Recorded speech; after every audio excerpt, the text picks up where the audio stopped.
Hey, salut, salut, salut. Comment allez-vous? Bien, moyen, 0 à 10, 9,5, 10? Ouais. Moi, de 0 à 10, je dirais un bon 10. Ouais, ouais, c'est ce qui arrive quand tu vois Jésus. C'est extraordinaire. C'est juste extraordinaire. C'est que extraordinaire. Alors, on est en Jean, chapitre 7 ce soir, septième jour. Donc, ça fait une semaine qu'on fait ça. Ah, trop bien, gloire à Dieu. Et donc, on va remettre ce temps entre les mains du Seigneur. Donc, Seigneur, merci, merci, merci pour ta fidélité, Seigneur.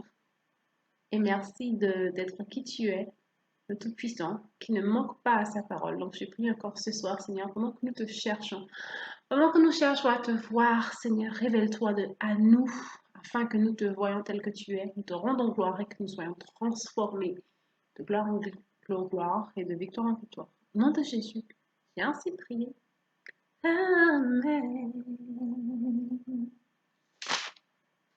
Jean, chapitre 7. Donc au premier verset, on voit que là encore, Jésus est en mouvement, qu'il parcourait la Galilée car il ne voulait pas séjourner en Judée, parce que les Juifs cherchaient à le faire mourir. Donc Jésus va partir en fait, il va parcourir la Galilée. Verset 3. Jésus avait des frères. D'accord, on le voit. Et ses frères lui dirent, pars d'ici et va en Judée afin que tes disciples voient aussi les œuvres que tu fais. Verset 4. Jésus ne cherchait pas à paraître. Parce que, au contraire, là, ses frères lui disent, personne n'agit en secret lorsqu'il désire paraître. Donc, ce n'était pas le désir de Jésus de paraître. Verset 5. On voit encore que ses frères ne croyaient pas en lui.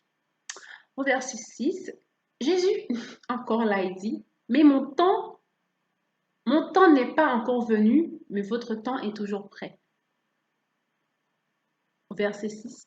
Donc, quand tu lui dis d'aller, allez, il dit non, c'est pas encore mon temps. Là, Jésus agit selon l'emploi du temps qu'il s'est fixé, qu'il a reçu du Père. Au verset 7, ceux qui haïssaient Jésus le font car leurs œuvres étaient mauvaises. On voit que il témoigne, lui, Jésus, que leurs œuvres sont mauvaises. C'est pour ça qu'il le haïssent, qu'il le hait. Au verset 8, encore là, le timing. Parce que mon temps n'est pas encore accompli. Il fait les choses en leur temps. Je veux dire ce soir à quelqu'un que Jésus fait les choses en leur temps. Dans ta vie, si ce n'est pas encore le temps, Jésus ne le fera pas. Il ne faut pas se frustrer, il ne faut pas être énervé, il ne faut pas se précipiter. Quand Jésus a prévu de faire quelque chose pour un temps donné, il attend que ce soit le temps et c'est uniquement à ce moment-là qu'il le fait. Peu importe ce que les gens peuvent dire, peu importe comment les circonstances sont autour de toi. Jésus fait les choses en leur temps. Il les fait en leur temps avec intention, pas par accident, en leur temps. Au verset 10, on voit qu'il montre un secret. Puis au verset 12, on voit que les gens ils étaient divisés à cause de lui.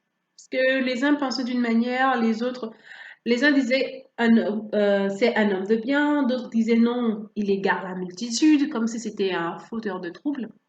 C'est un mot, fauteur de troubles. Ouais. Au verset 14, on voit qu'il a choisi le moment vers le milieu de la fête pour aller au temple, quand même, et là commencer à enseigner.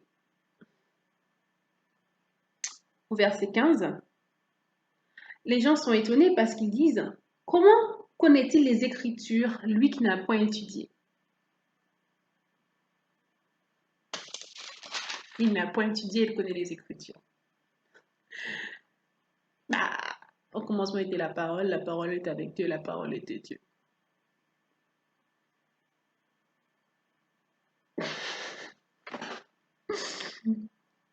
Verset 16, on voit que la doctrine de Jésus vient de Dieu. Et Et là, je vais vous lire le verset 18. Celui qui parle de son chef cherche sa propre gloire, mais celui qui cherche la gloire de celui qui l'a envoyé, celui-là est vrai. Et il n'y a point d'injustice en lui. Jésus ne cherchait pas sa propre gloire, mais la gloire de celui qui l'a envoyé. Verset 19, Jésus, encore une fois de plus, expose qu'il ne respectait pas la loi. Et nul de vous n'observe la loi, pourquoi cherchez-vous à me faire mourir? Donc là, en fait, il s'agit du... Vous vous rappelez le miracle qu'il avait accompli en Jean chapitre 4? Oula, oula, pardon. Donc en Jean chapitre 5, pardon, donc quand il va guérir ce monsieur à Bethsaïda, Bethesda, à Bethesda. Donc ils sont encore rendus là à l'accuser qu'il aurait agi hors la loi, alors que non. Jésus va bien leur répondre. Il dit que lui, il juge selon la justice et non selon les apparences. Parce qu'au verset 22, il leur a dit, Moïse vous a donné la circoncision, non qu'elle vienne de Moïse, car elle vient des patriarches, et vous circoncisiez un homme le jour du sabbat. Si un homme reçoit la circoncision le jour du sabbat, afin que la loi de Moïse ne soit pas violée, pourquoi vous irritez-vous contre moi de ce que j'ai guéri un homme tout entier le jour du sabbat? Ne jugez pas selon l'apparence, mais jugez selon la justice. Donc là, ce verset nous explique clairement que quand Jésus a guéri ce monsieur, il n'a pas fait quelque chose hors la loi, bien au contraire. Il a jugé selon la justice, donc il est rentré même dans l'essence de la loi. Verset 28, Jésus connaît le cœur des hommes, là on le voit encore, puisque eux, ils parlaient entre eux, et là Jésus va s'écrier, vous me connaissez et vous savez d'où je viens. Je ne suis pas venu de moi-même, mais celui qui m'a envoyé est vrai, et vous ne le connaissez pas. Donc là il dit, vous ne le connaissez pas. Vous ne le connaissez pas. Donc Jésus peut leur dire, toi tu ne le connais pas. C'est ce qu'il y a dans leur cœur. Jésus connaît Dieu et vient de lui. Jésus connaît Dieu et vient de lui au verset 30. On voit que, encore, il sort de son timing. Donc le timing de Dieu est important pour lui. Il ne fait pas les choses parce que, ah tiens, on dirait que là, maintenant, les choses ont l'air de s'aligner, je vais le faire. Non, ça sera fait tel jour, parce que ça sera fait tel jour. Lui, il sait pourquoi. Mais il a décidé d'un jour, et c'est ce jour-là, ça qu'il va accomplir ce qu'il a dit qu'il va faire. Donc, au verset 30, il dit, il cherchait encore à se saisir de lui, et personne ne mit la main sur lui parce que son heure n'était pas encore venue. Jésus ne fait rien hors du temps. Rien ne lui arrive non plus hors du temps. Comme quoi, c'est pas eux qui décidaient de quand est-ce que Jésus allait mourir. Oh. Amen. Au verset 31, Jésus était là pour un temps seulement.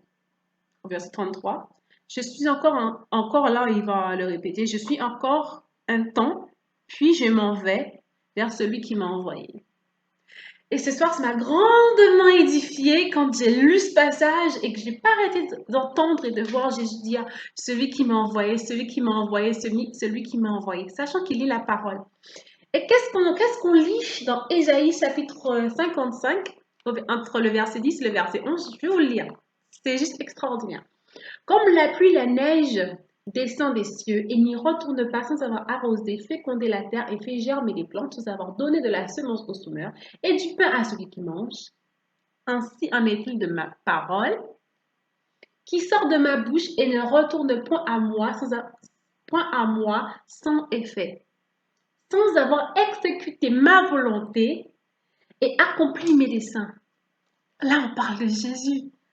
Ah, mais c'est. Et puis là, quand tu vois le timing en question, qu'il respecte, il y a un timing précis. Il n'arrête pas de dire je suis venu faire la volonté de celui qui m'a envoyé. Mais c'est là la dimension de Jésus, la parole. Comme on voit dans Isaïe 55, 10 et 11. C'est. franchement, c'est spirituel, toutes ces choses-là. Et ma prière, c'est que Dieu vous bénisse, que vous saisissiez franchement la dimension spirituelle de tout ça. Parce que il est esprit.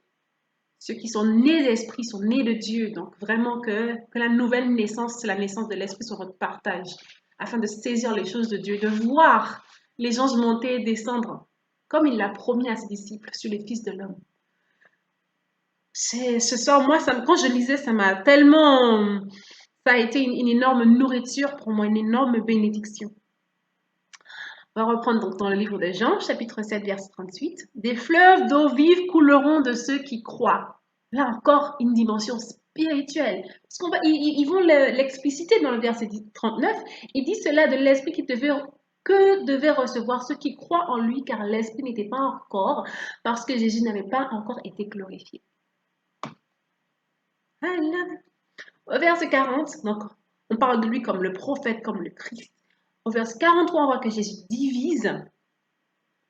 Et en lisant cela, je me dis, ben oui, il divise entre ceux qui le voient comme le Christ, comme le Messie, ceux qui ne comprennent pas, qui disent, mais le Messie ne devrait-il pas venir plutôt de la ville de David? Et lui, il vient de Galilée.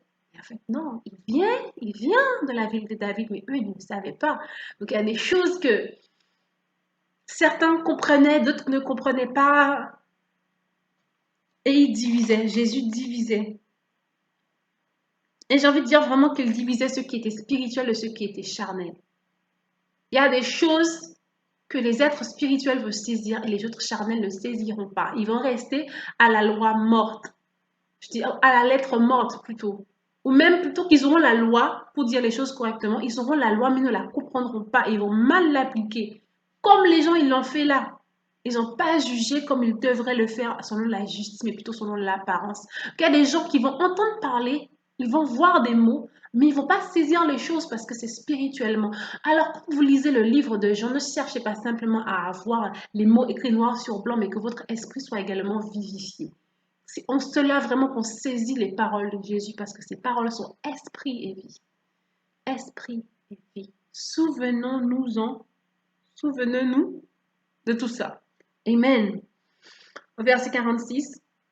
Et parce que ces paroles sont esprit et vie, quand il ne parle pas comme les hommes qui ont vécu avant lui. Parce qu'au verset 46, ils vont dire, et ça c'est mon verset préféré, je pense que du livre de Jean, tout le reste est très bon, mais celui-là me touche personnellement. Quand il dit, les paroles que je dis, enfin, non, quand ils disent plutôt, les Israéliens vont dire, jamais homme n'a parlé comme cet homme. Jamais homme n'a parlé comme cet homme. Je vous dis à la prochaine fois et à demain. Lisez votre Bible et prenez des notes.